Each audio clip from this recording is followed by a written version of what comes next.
Thanks so much. Oh, no. Sit down. Thank you. Thanks. Great to be back in Sarasota. We're joined by our state's First Lady, my wife, Casey. We also have our Secretary,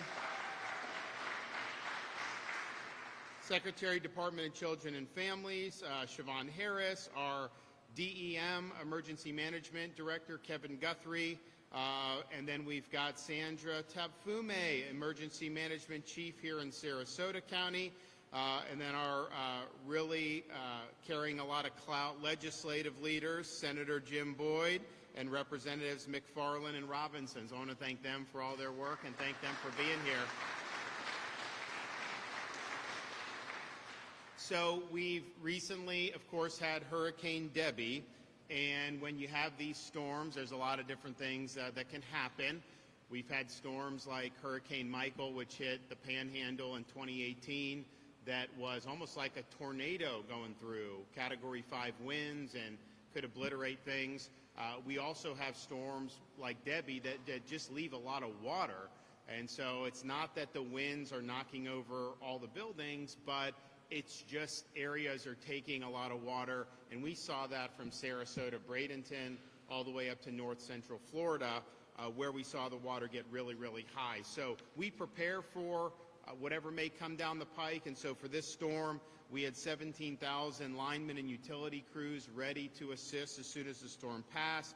We activated the Florida National Guard and State Guard, and we had 2,400 guardsmen ready to go. We had 7 urban search and rescue teams.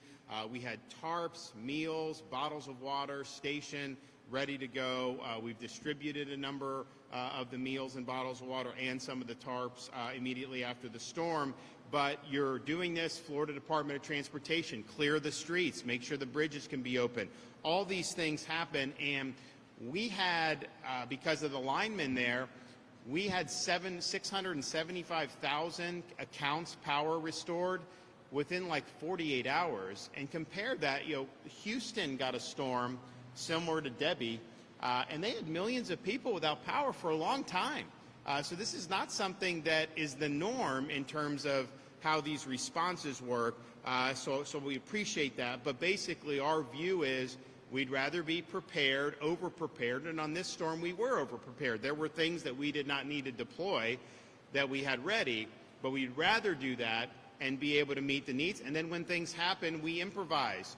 I mean, when they had the bridges that were knocked out in Ian, those weren't our bridges at the state level. They asked for help. We went in. We got those back up and running and connected people to their homes again. When we had some of the utility companies, the cooperatives, and some of these in Southwest Florida that weren't really moving forward as fast on the power restoration, we surged mutual aid. We had these linemen from other companies show up to be able to get it done. And that's just kind of the way that we see things. Now, this storm is the first storm that included Hope, Florida. So Hope, Florida was spearheaded by the First Lady several years ago, and the impetus for it is just the recognition that government cannot solve all these problems that we deal with as a people. And particularly when you start talking about people that are less fortunate, they may need a hand up. Putting people on a dependency on government is not going to lead to them being able to realize their dreams, and we've seen a lot of government bureaucracies fail. So what Hope Florida sought to do is to recognize we have all these resources throughout our communities, our churches, our charities, individual volunteers, businesses that want to help, that we can tap into. And so rather than think government and be in that silo, let's use government as a way to connect people in need to all these great resources throughout our community. And so that's been applied to things like the Department of Children and Families.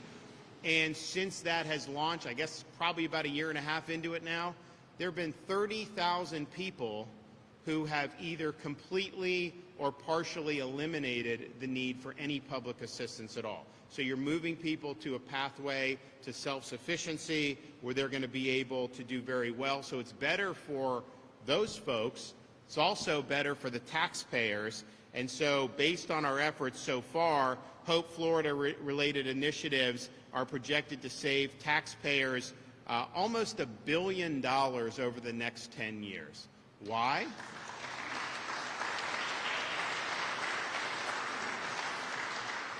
Why? Because you have needs. Those needs are being met by all these great resources we have. So first of all, that's less government tax money needs to go, but then you're also getting people on a road to self-sufficiency, so they're not going to be back in a year or 18 months, most likely, needing taxpayer assistance. So it's a great model. So it started with the Department of Children and Families. It's now in a lot of our other agencies, Department of Elder Affairs, Veterans Affairs. We're working to integrate it there, and this is something that's really meaningful. And just as a veteran, one of the observations I had, I remember when I left active duty, I got like a packet, transition packet. Look, I didn't need anything. I was fine. But I couldn't even understand. It was all bureaucracy. And so you have a VA, it's a massive bureaucracy. You have problems with connecting veterans to benefits or even help. But yet I look in Florida, we've got so many different groups that are designed to help veterans. We've got businesses that want to contribute to help veterans. We have all this. So why not use that as a way to link the veteran with all these great resources? And it may be mental health resources which are there in these groups. It may be things involving job placement. So this is something that's really, really significant. I think it's been a home run. We have other states that have come down here, studied what we're doing with Hope Florida, and then they're implementing it in their states respectively. I mean, that's I think a telltale sign that this has been successful. So we're here today on the heels of Hurricane Debbie to announce that Hope Florida will now become a permanent component of the Florida Division of Emergency Management and our responses to natural disasters. This expansion is going to be called Activate Hope. This will travel. Activate Hope will go directly to the communities impacted by the disaster to help connect Floridians with outside resources to provide food, household goods, home repairs, as more. And first of all, just those resources that will be connected are important, because what we've seen is there's a lot of resources out there. When disaster strikes, we have groups that their sole mission is to respond to disasters, some affiliated with the church, some of them other types of private initiatives, and they want to help. But one of the things that happens when disaster strikes is a lot of times people just don't know where to turn. It's confusing. It's very stressful. And so Hope Florida can really serve as a way that if you go to the Hope bus, they're going to be able to point you in the right direction. They're going to have these resources that they're going to be linked with. And I think it's going to be really, really significant. Now, we do have what's called, so one of the First Lady's insights was you had bureaucrats in like the Department of Children and Families talking about some type of maybe a TANF grant or something. We've transformed that into what's called Hope Navigators. So the job of the person working in the Department of Children and Family is to navigate the person in need through all the available resources apart from government, and to help actively link them with those resources that are there. So we are going to have Hope Navigators as part of this. We are also going to use state employees who volunteer to help with the disaster. And it's like, you know, disasters come and go. I mean, we prepare for them. We don't always have them. So it's not like you're just going to have a massive people on payroll for the whole time. You surge when these things happen. So we'll be having people integrate into Activate Hope from other state agencies on basically a volunteer basis, because what we found is folks volunteer anyways, and so now we have a great way for them to do it in a way that's going to be most meaningful. So you're going to have, and we saw it in after Debbie in some of the areas, we have a Hope bus, and you'll have Activate Hope will be working out of the Hope bus. They will be at any pods, points of distribution sites, and this is when people can drive their car through. They get food, water, ice, tarps after disasters. We also set up the small business recovery centers. We set up other multi-agency resource centers.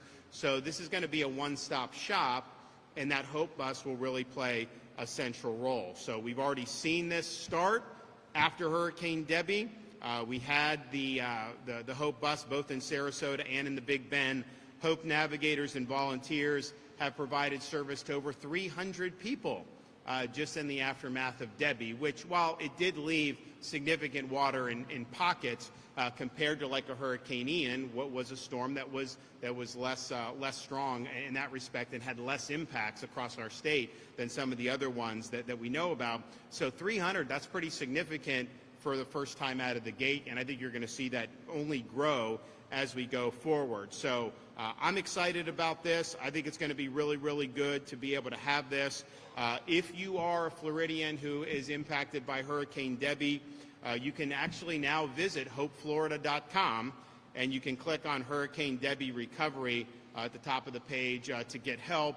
And the thought is that when these disasters happen, you go to Hope Florida, we'll have, and hopefully we don't have any more this season, but you will have the name disaster. People can click, and then they can see the resources that are available. And there's so many different things that happen. I mean, we had, after Ian, we had these charities that come in and they'll muck and gut the houses for the residents, and particularly for elderly. It's a big positive. And then they'll help restore the people's homes, fix their roofs, do all kinds of things. A lot of people have no idea that that's something that can be available. Even little things like Chick-fil-A setting up a site. You know, if you don't have power in a given community to be able to get a hot meal, you have Chick-fil-A goes, other different food vendors go. That makes a huge, huge difference for people. So this is all going to be on the website, and I think that's going to help folks a lot. Additionally, we're also happy to announce that our new toll-free Hope line at 833-GET-HELP is active today for Floridians to call, 833-GET-HELP, and that will be something where people can be pointed in the right direction. So I'm excited about this. I think that this is a way to, we could easily rest on the laurels.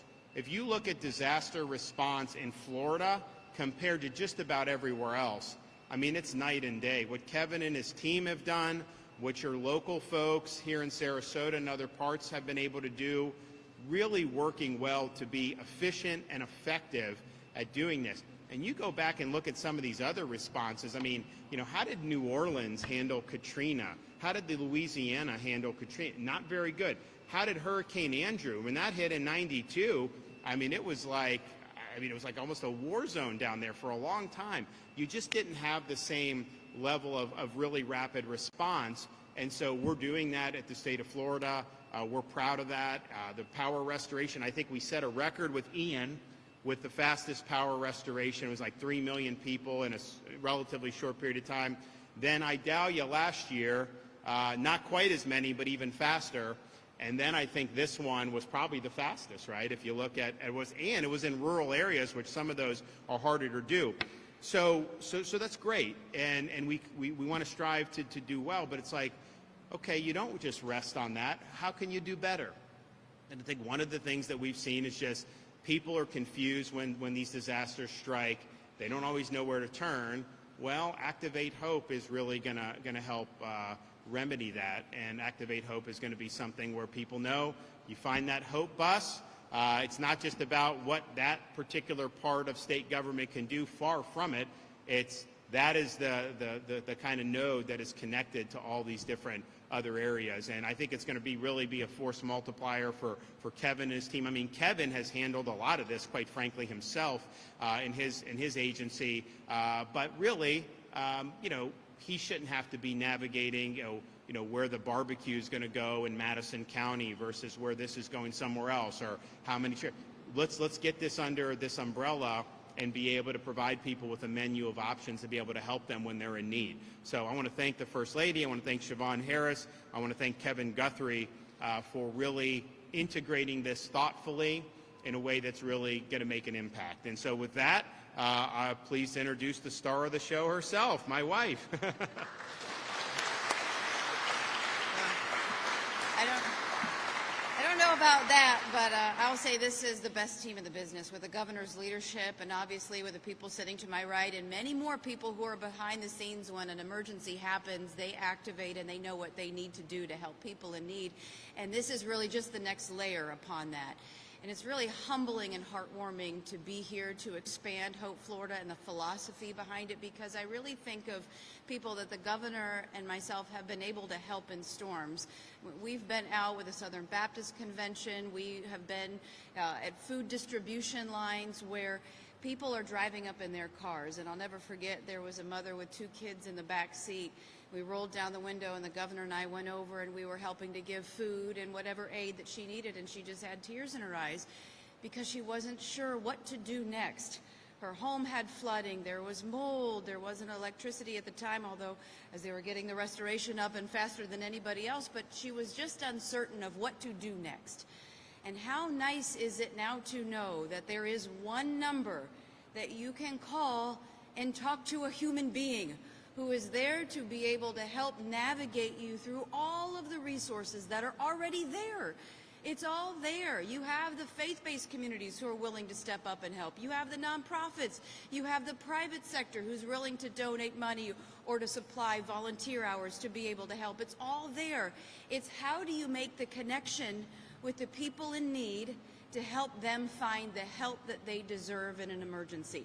And so that's why this is very exciting, and it makes perfect sense for why it would be a part of the Department of Emergency Management. And so I think of that mom, now she will know. You can call 833-GET-HOPE. You call that number, and you're going to be able to talk to someone who will navigate you to be able to find whatever you might need to be able to get through whatever it might be. And so this has been very heartwarming to be able to see this expand and grow by leaps and bounds.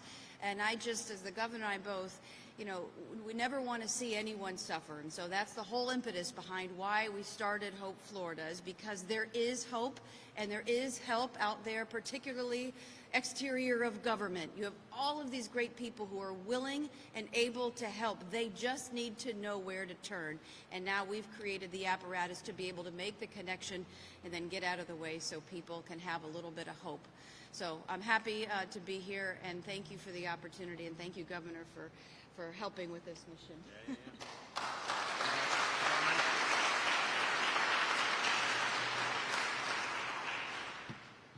Good morning, everyone. I'm so honored to be here with Governor DeSantis, First Lady Casey DeSantis, Director Guthrie, and local leaders for this exciting Hope Florida announcement.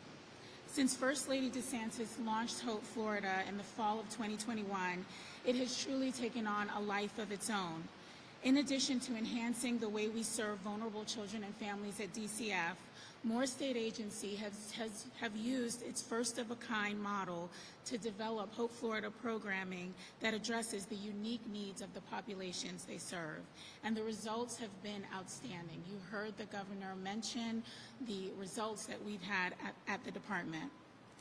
Today's official launch of Activate Hope is another demonstration of Governor and First Lady DeSantis' commitment to anticipating our residents' needs and galvanizing the necessary resources and supports to help. Hurricane season can be a nerve-wracking time for individuals in our state, especially for those severely impacted by a storm, trying to navigate services and trying to figure out the road to recovery. In addition, in the aftermath of hurricanes, there are always nonprofits, faith institutions, and private businesses who want to help but don't know where to start. Activate Hope solves that, so Floridians in need can begin the journey to complete recovery as quickly as possible. At its core, Hope Florida connects those who need help with those who want to help. Individuals who contact us are sometimes having their worst days, and our Hope Navigators help them restore hope.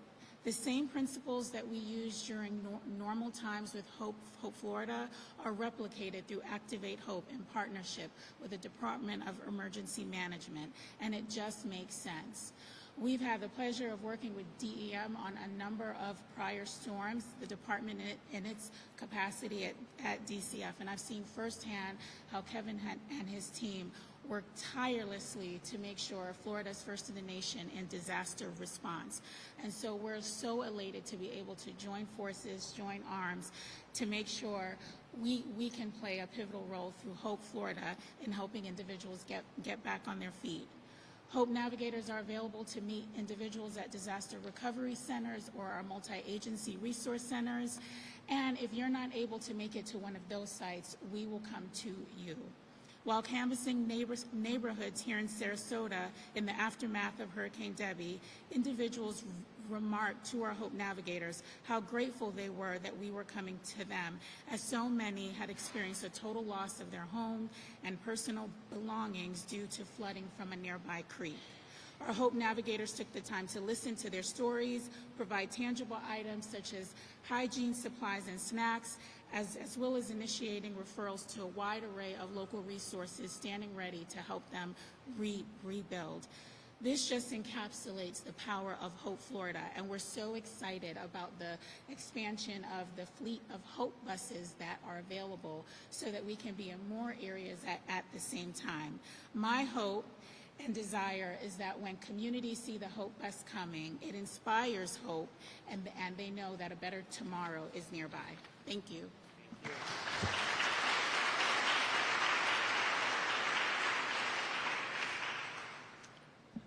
Hello, everyone. Good morning, and thank you for having me here. My name is Kevin Guthrie. I'm the Executive Director of the Florida Division of Emergency Management.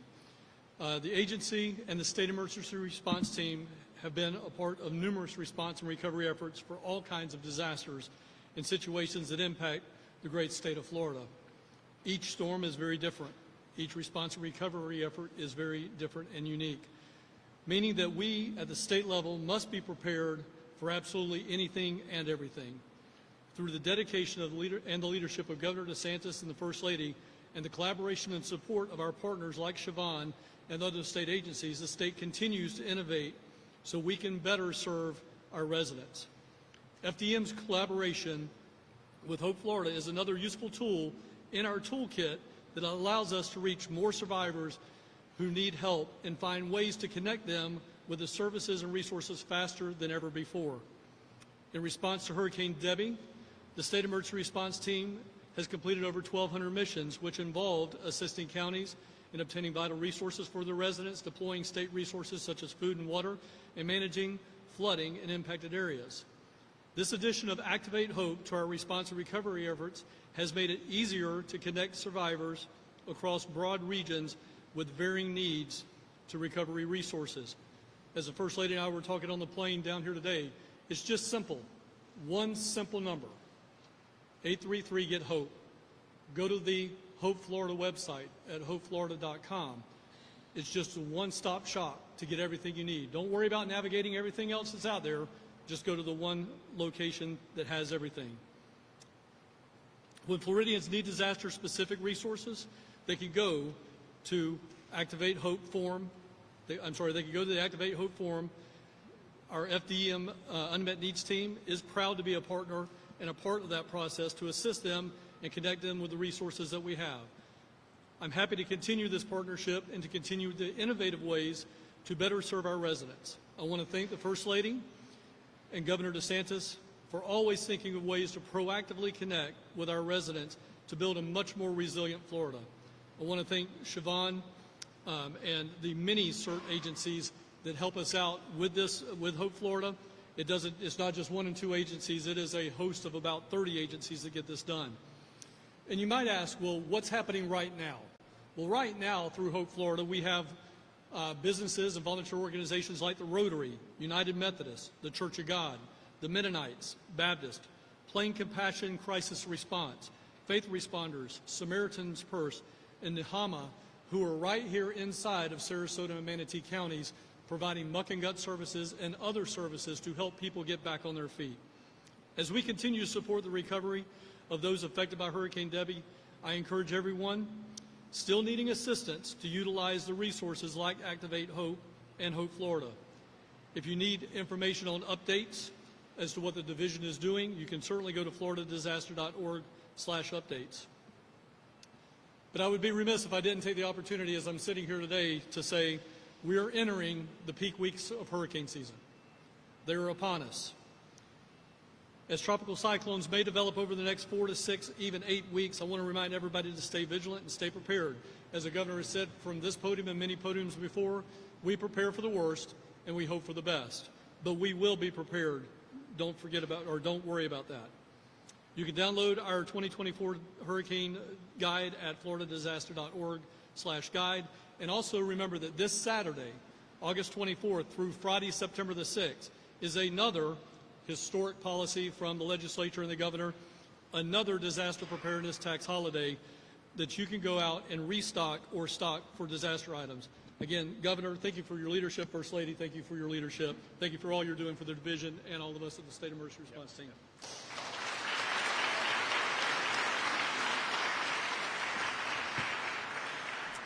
Hello, my name is Sandra Tapfumene, and I'm the Chief of Emergency Management for Sarasota County. First, I'd just like to thank the Governor for coming here today, for the First Lady. This is a great initiative. We're very excited about it. Secretary Harris and Kevin Guthrie and his team at the Florida Division of Emergency Management. They have been incredibly supportive throughout this response and recovery efforts. You've already heard some of the things that they've mentioned, that they have supported us here at the local level, but they've also gave us damage assessment teams, commodities and equipment, and mutual aid teams that they have coordinated from across the state to come in to assist us at the Emergency Operations Center. We're grateful for our close working relationship with FDEM and Kevin and their proactive efforts to help us recover from Hurricane Debby. Florida has an incredibly strong network of response and recovery resources here in the state. We are very fortunate for that. And as just the local recipient of that, we can pick up the phone anytime to call Kevin and his team, and we know that they're going to bring their full support for whatever our needs are. We also want to thank all of the county staff and the EOC partners here locally that have put in tens of thousands of hours over the past 3 weeks to be able to provide resources in this response effort. And that includes our first responders that partnered with 4 urban search and rescue teams to go door to door to provide resources to our residents, including evacuations and rescues. Our 311 call center that held over 15,000 calls they've received into the center to provide information to our residents. We've served over 500 residents in the multi-agency resource center in collaboration with the state. And we distributed over 100 pallets of supplies in the field, including food, water, hygiene kits, and other donated items.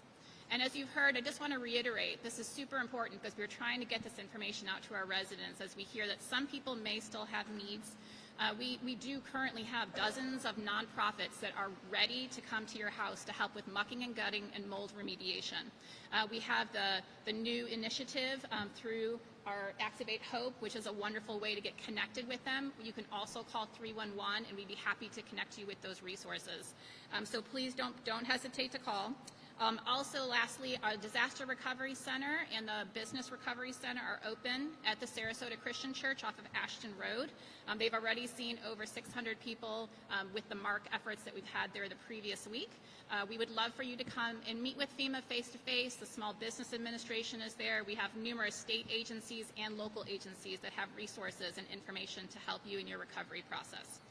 If you need more information on our county efforts, you can go to our website, scgov.net. There's a yellow banner up at the top. Just click on that, and there is a page dedicated to everything that we have going on here locally. Again, thank you to the Governor and his whole team for coming today. We appreciate you. Thank you.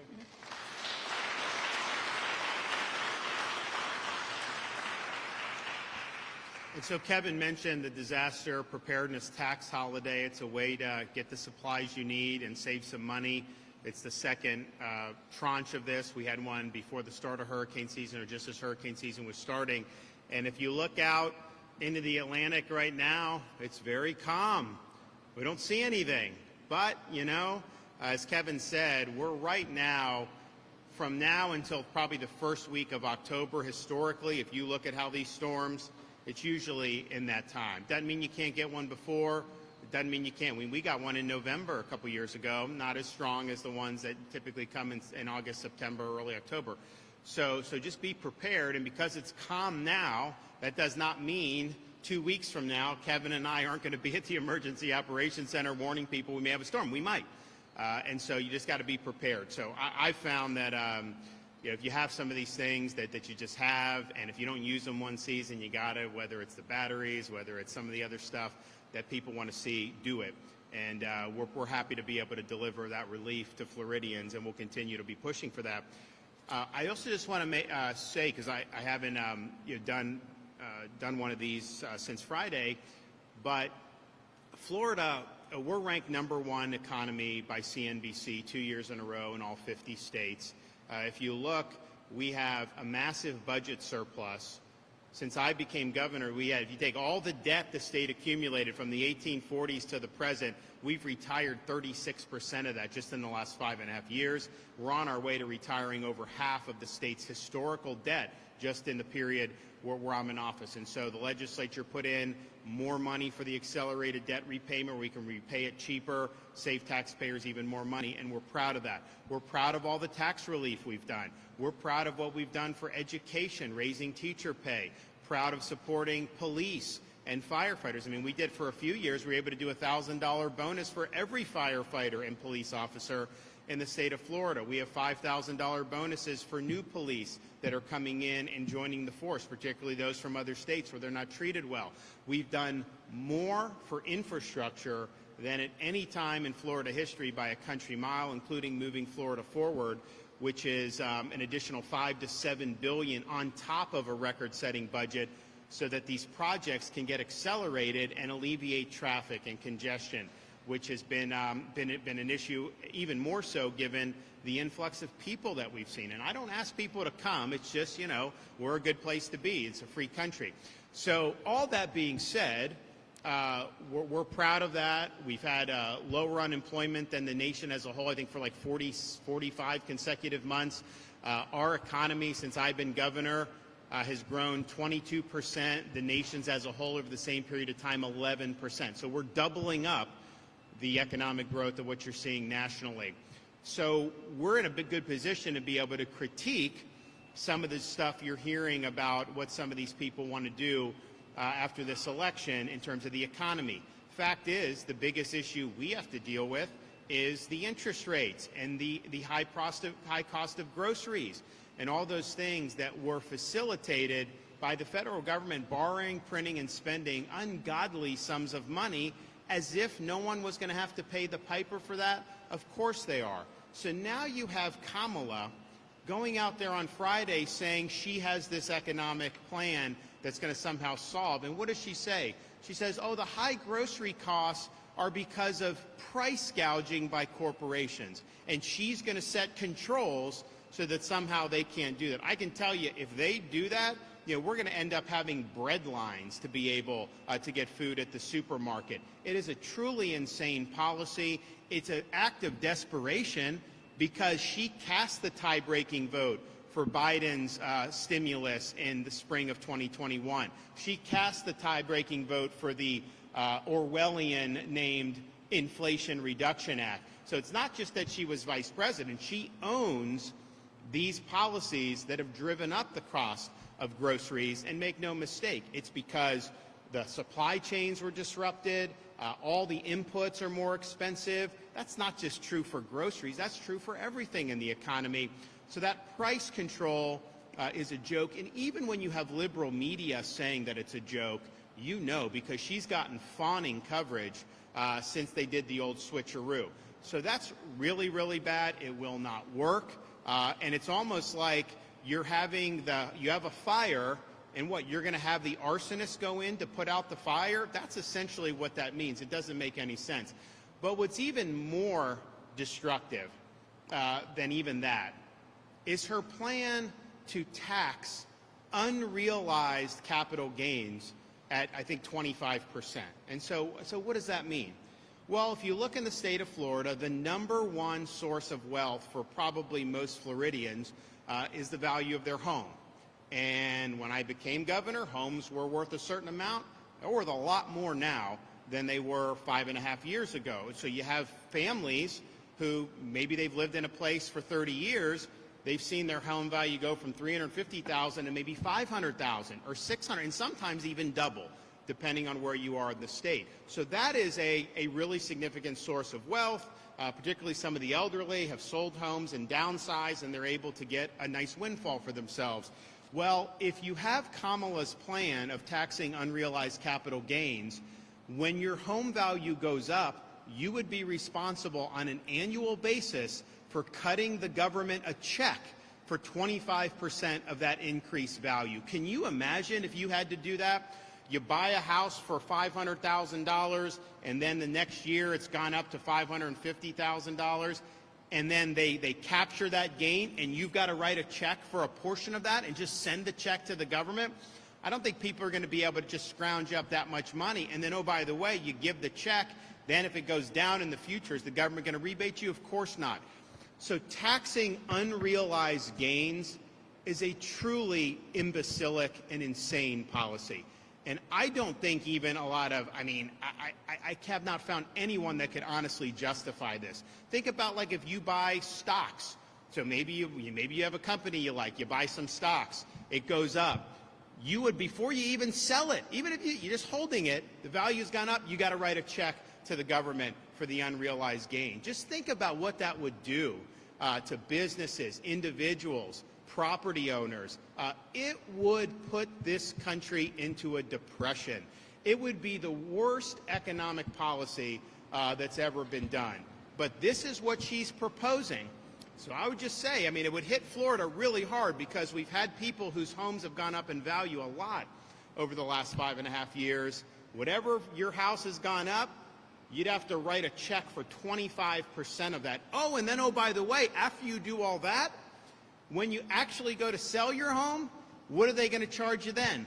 44.6% on that capital gain if you made money on selling your home. This is truly insane. And it's emblematic, I think, and reflective of a candidate who's effectively an empty vessel, a candidate that is vapid, a vice president known more for her word salads than she is for any tangible accomplishments. And it's really, really dangerous. And look, I oppose whatever Hillary was selling in 2016, Obama's, all that. None of them ever did anything or tried to do anything that would be this destructive. So it may sound like, oh, unrealized gains, that's only going to hit a few hedge fund managers. No, if you did that, it would completely upend the way the economy functions, and it would destroy any incentive to want to make investments for yourself and your family going forward. And with that, I'm happy to take some questions.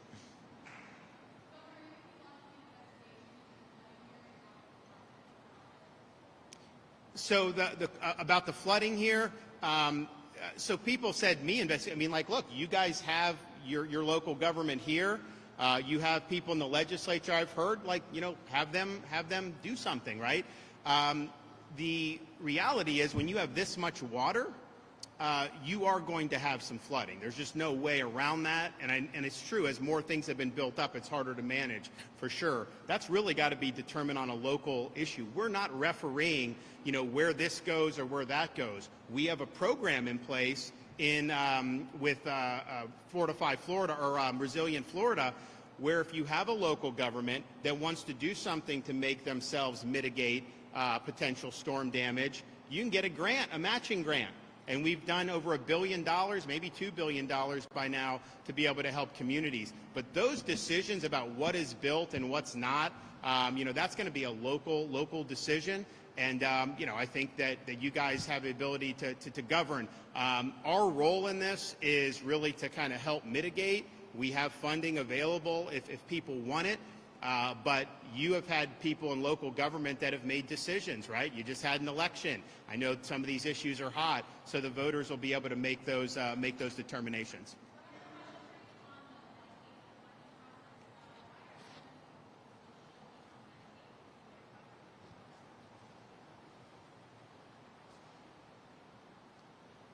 Can you repeat your question?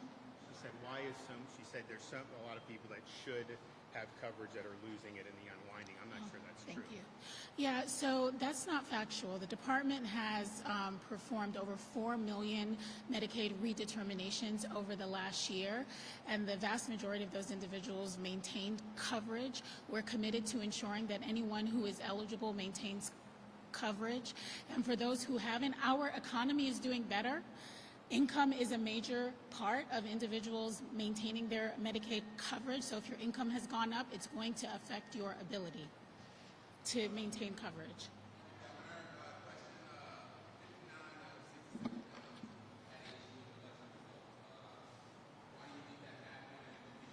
Well, I'm not familiar with what kind of issues. What's that? Okay, yeah, well, I would ask Cord Bird that. I mean, I wasn't necessarily aware of that. I mean, we've obviously done very well in the last couple of elections. If they're not getting it out, then that's something that that they need to remedy that. I don't know if it was a website issue or whatever. I think that at least what I saw the results, but we have 67 counties, and it may have been different. So we'll get an answer for that for you, and I know Cord will press the issue, because one of the things that Florida stands apart from in the rest of this country is you actually have the results, I mean, usually by like 9 o'clock on election night. And that's good. That's confidence inspiring. There's not time for tomfoolery. You just have, how many people voted, you produce the results, everyone moves on and they accept the outcome. When it takes a long time, when you have votes coming in late, that is not the way to do business. And so hopefully it was just a website thing. Sometimes that happens, but we want to make sure that for the general election it's good. So Cord will certainly look at that as Secretary of State. He's done a really good job.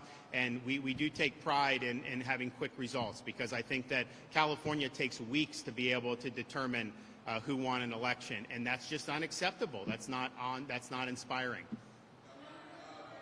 Oh, right here. There you go ahead.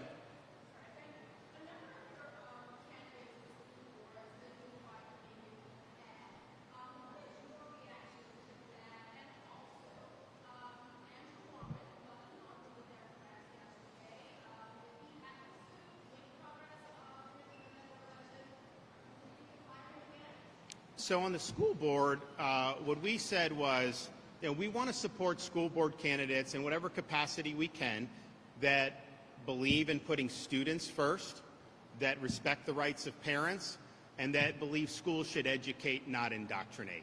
And that really shouldn't even be debatable, but it is now, just given where some of the people want to take education. And so when there's candidates that line up, we've been supportive. 2022, we put a lot of resources in. We weren't in position necessarily to do that because we've got so much other stuff going on. But when you look at like Duval County, that's 1 million people in that area. They now have a 4-3 majority. A majority of the school board in Duval County, which Joe Biden won in 2020, has school board members that believe in putting students first, that believe in protecting the rights of parents, and that believe in education, not indoctrination. That adds to what was done in Sarasota in 2022, what we've seen progress in Lee, Brevard County, even Miami-Dade. So there's no other state in the country where you have counties, areas of that size, where you've seen those candidates win and win consistently. Now, yesterday, you're going into like some of these areas that Republicans have never been competitive in, like in the heart of Tampa, some of these other places. But my view is you need to field candidates and run them all the way across the board. You shouldn't be seeding any of these elections. And what's happened, I think, over the years, and we worked to counteract that in 22. I think there was an imbalance again just last night. Is the school unions. This is their Super Bowl. I mean, they take the money, the dues, and they put it into electioneering, and particularly in a nonpartisan election, they can market their candidates one way to some voters, one way to others, and that's been going on for a long time. I think 22, there was a lot of resources brought to bear that helped counteract that, but we definitely saw that, particularly in those blue areas. But just think about it. You're now in a situation where someone's celebrating on the Dem side that they held an area, a school board in a blue district. I mean, like usually that would just be a fait accompli. So if you look at the movement throughout Florida over the last several years, you have way, way more people on school boards that will put the students first, that do believe in parents' rights, and are not going to use the schools to indoctrinate. And that's really, I think, going to be the secret to continued success in education. And oh, by the way, we're #1 in education 2 years in a row by U.S. News and World Report. That was not true in the state of Florida 20 or 30 years ago. It is true now. So this is something that's really, really significant. And but ultimately, there was a lot of candidates that won in 22. There were some that won in really significant races like Duval. Ultimately, these candidates that won really put in a lot of effort, and they should get the credit. We were helpful, I think, as much as we could be, probably more so 2 years ago. But all these candidates work really hard, and it's important, and especially when you have an uphill battle you got to do it. And you're usually not going to win those the first time out. But what I found, just as a former baseball player, you don't swing, you're not going to hit a home run. So you got to swing and you got to be in the game. So I think you're going to see some of those races where some of the candidates that were standing for parents' rights, standing for student achievement, some of them that came up short, that's going to be something they can build on for future election cycles. And so ultimately, I think I'm optimistic, and particularly if you look at where we were 4 or 5 years ago versus where we are now, there's much more interest on these school boards in protecting the rights of parents. There's much more interest than ever in saying the student should come first, not a school union. And then, of course, the issue that's been around the country that, these schools need to educate. Have the classical mission of a school, don't try to go in these other areas. I haven't seen, there's a state attorney there that I think's done really well. I think all the law enforcement are likely going to be supporting Susie. A lot of those people came to me and were the ones that really complained about Warren's dereliction of duty. So I think that'll work itself out. I don't think that's going to be an issue. Yes, ma'am.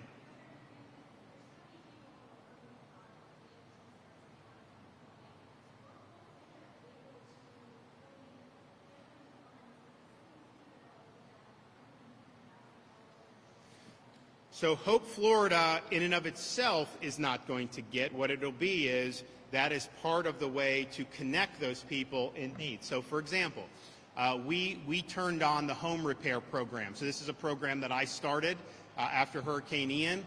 And what we do is we bring in supplies. So we will buy supplies and we get a good deal from Home Depot wherever we go. Do we do Home Depot this time? And Lowe's. And we get it. But then these groups come in, and their job and their mission is to fix homes. So we get them what they need, and then they provide the labor to go in and fix people's homes. And so we've seen that done throughout, particularly in Southwest Florida. So you're going to have an ability to do that. We also got approved for individual assistance. Now that's through FEMA. That's the Hope Florida is not going to be able to solve the inefficiencies of the federal government. I think it's done a lot. It isn't going to be able to do that. But you do have individual assistance now turned on for FEMA. Kevin also has that we started our own temporary trailer program, because what you had was you had people in these areas that FEMA, first of all, it would take forever for FEMA to get them temporary housing, but then they'd want to put them in a trailer park. Well, a lot of people don't want to live in that because you have all these things put in and it's just not normal life. So they rather have the trailer on their property while they rehab it. It makes total sense. So Kevin, and we started this program, he got the trailers on there much earlier than has ever been done. He's got that available. Now, I don't know how much the demand for that has been, but we're standing by to be able to help. So I think that there's a lot of resources out there. I think that while there was significant damage, the damage was contained in pockets around the state rather than the big sweep that we saw with Ian, where it just poured through the entire middle part, southwest, all the way middle part of the state. And so Hope will be connecting people to those types of resources. Now, Hope does have a charitable arm. There may be opportunities to do some grants, but I don't think that ultimately is going to be really what Hope is moving the needle on. I think Hope's going to move the needle on making sure people know. I mean, we would go to different places. I remember after Ian, someone needed internet in you had a little business area. The companies were telling them it's going to take a long time. So we bring in Elon Musk's Starlink and just drop it there, and guess what? They had internet on the strip of businesses that would be able to do it. Well, if you tell Hope that you don't have internet, your business can't get up, Hope is likely going to have that. And we have Starlink available too. I think most of that was probably worked out. It seems the connectivity happened pretty good. I think it's mostly the damage from the flooding, and I think the damage from some of the other rising water that we're going to really have to contend with. All right, it's been great to see you guys. God bless, and let's get it done with all this Hope Florida. Thank you.